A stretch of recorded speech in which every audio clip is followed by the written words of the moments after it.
Magandang araw mga kabuhay, samahan niyo po akong tingnan ang ating mga hito sa tub pond. Ang tub pond at earth pond ay dalawang uri ng mga estruktura para sa pag-aalaga ng mga isda. Narito ang ilang mga advantage ng tub pond sa earth pond. Mga advantage ng tub pond. 1. Mas kontrolado na kapaligiran. 2. Mas mababang gasto sa pagpapanatili. 3. Mas mataas na produksyon. 4. Mas mababang panganib ng pagkalat ng sakit. 5. Mas mataas na kalidad ng mga produkto. Mga advantage ng earth pond. 1.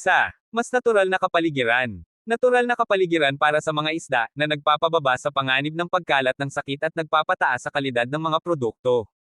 2. Mas mababang gasto sa pagtatayo.